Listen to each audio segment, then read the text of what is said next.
of invincibility.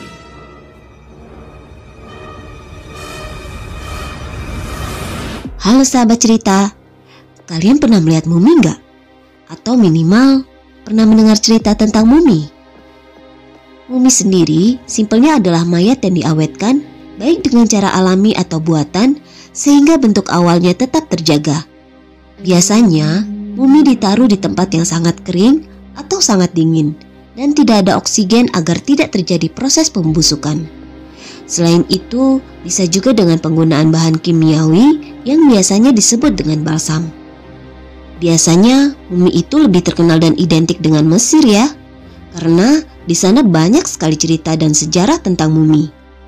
Namun ternyata mumi juga ada di belahan dunia lain loh, tepatnya di bagian selatan Amerika. Pada tahun 1999 ditemukan mumi tubuh seorang gadis dari suku Inka. Suku Inka adalah sebuah suku yang berada di kerajaan kuno di Peru, Amerika Selatan.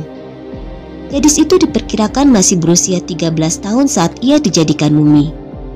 Mumi ini disebut dengan La Doncella atau The Maiden, yang jika diterjemahkan dalam bahasa Indonesia artinya gadis atau perawan.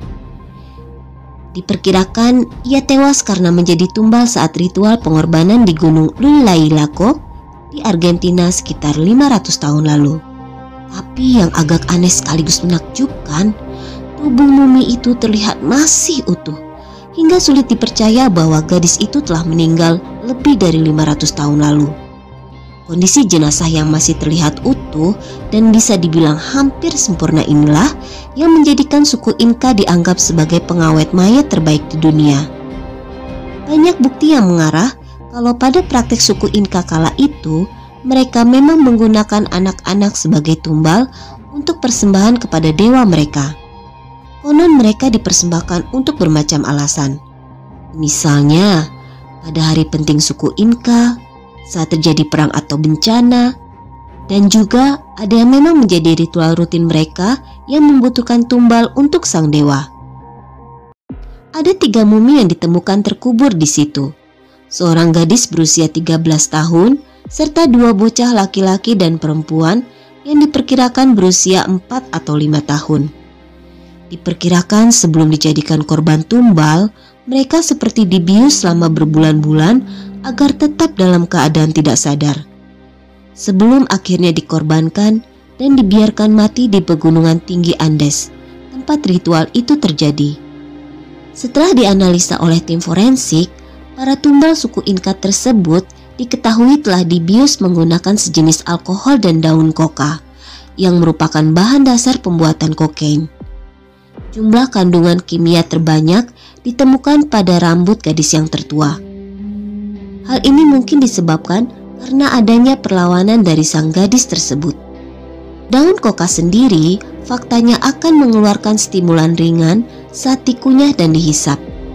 Sementara chicha, yaitu minuman beralkohol yang terbuat dari fermentasi jagung, membantu mereka beradaptasi di suhu dingin.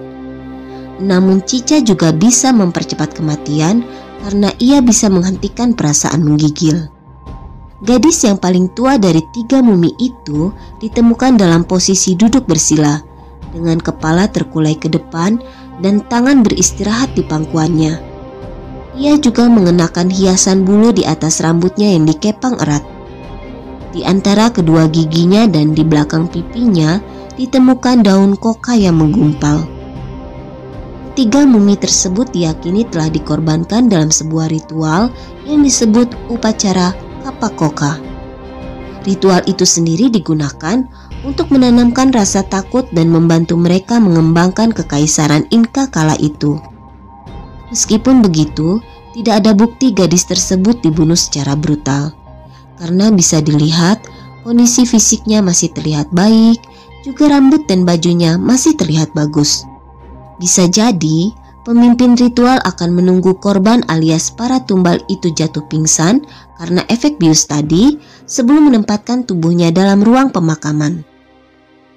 Para mumi itu kini ditempatkan di sebuah museum arkeologi daratan tinggi di Salta, Argentina. Kasian juga ya para anak suku Inka saat itu, mereka menjadi korban tumbal ritual suku mereka sendiri. Kalau sekarang sih, jika masih ada yang menjalankan ritual pengorbanan alias tumbal seperti ini, sudah dipastikan kalau itu ajaran sesat ya.